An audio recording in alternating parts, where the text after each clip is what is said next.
Hey guys, I wanted to take a break from Castlevania tips and tricks and bring you something more personal. My top 10 favorite PS2 games. Some of these you've probably already seen, but others will be completely new to you. Also, Final Fantasy and Kingdom Hearts both appear on this list, but are closer towards the bottom than you would think. Without much further ado, let's get started. Number 10. Final Fantasy X. The music, the visuals, the... Okay, maybe not that. Final Fantasy X had the same appeal that Final Fantasy VII did. It was gorgeous. I mean, look at these textures. I remember seeing it and thinking, yes, this is what a Final Fantasy should be like. Well, I mean, mostly. Tidus looks like Criss Cross, the story's all over the fucking place. The voice acting is fairly terrible at moments, and I still can't bring myself to play it despite the fact I own it on the PS3 via the HD collection. If I was gonna play it again, it would have to be on the PS2 or an emulator, since they decided to go back and re-sequence all of the music. Can I have your autograph? Of course. Number 9. Lumines. This is a game for people who are shit at Tetris. No, really, it's awesome. The music is fun, the stages are engaging, and unlike Tetris, there's almost no skill required. Which is great because, you know, I suck at Tetris. So, number 8. Kingdom Hearts. Kingdom Hearts had me enchanted as a kid. There was something about walking past a new console I'd never played, looking at a demo I'd only heard occasional word about, and seeing it for myself that blew my mind. After seeing the opening animation, I had to own a PS2. There was no doubt about it. Looking back on it years later, I still have fond memories of playing it. Sadly, like Final Fantasy X, I own the HD collection and still have yet to play it. Number 7. Champions of Norath. So this is Diablo 2.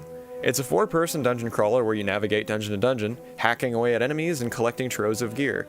I can scarcely recall the narrative, but I have distinct memories of it being a blast, and that the main villain was voiced by Tony Jay, who happens to voice Frollo in Hunchback of Notre Dame and is easily recognized as the voice of Elder God in Legacy of Kain. Number 6. 007, Agent Under Fire. GoldenEye 64 aged like milk left in a glass unattended since its original release. However, Agent Under Fire for the PS2 was an immense improvement.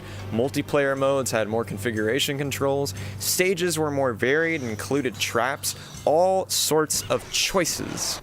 And it was the sort of game that made playing the campaign mode necessary to earn all the additional weapons and stages for multiplayer, like the Golden Gun.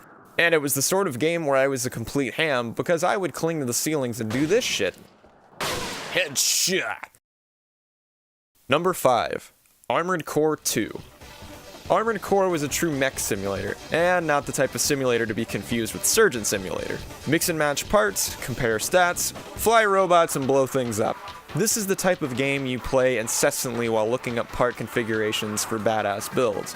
There was a forum dedicated to making different builds for different fights, since there was generally no one build to rule them all setting. Also, it's worth mentioning that in addition to Armored Core 2, Another Age, 3, and Silent Line, the rest of the series juggled mechanics, dropping them from some but adding them in others. It really became a confusing mess, but even so, this is one of the best titles in the series.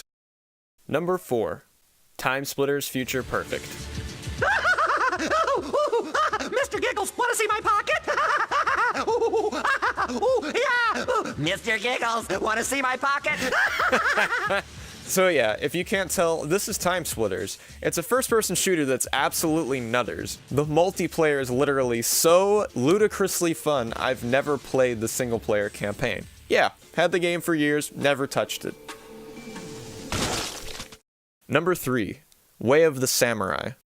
I love Way of the Samurai because it plays like a choose-your-own-adventure book. The fun lies in replaying it to unlock different weapons, different endings, and different character models. Weapons feature durability, which means that at any point they can break. They can also be upgraded via the blacksmith I'm currently murdering.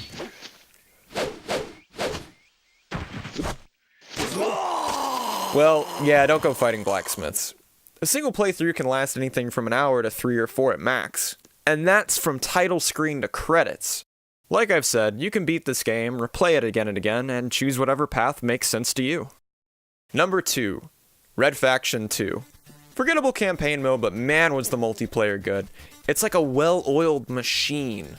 Weapon variety? Check. Laser cannon with a scope to see through walls, although it's so tiny you're gonna get axed while using it? Check. Stage variety? Check.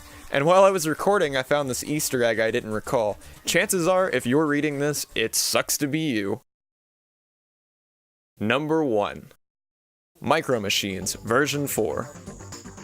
Micro Machines is a toy car racing simulator that features rockets, machine guns, hammers, and lasers. In other words, it's an absolute blast.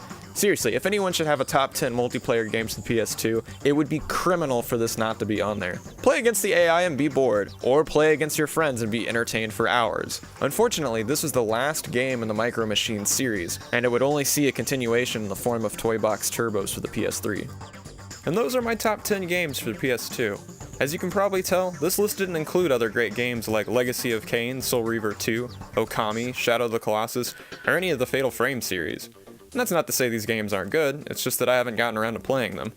That all being said, what are some of your favorite games? Let me know in the comments below. You can upvote or downvote, but I like knowing what you think. Thanks for watching.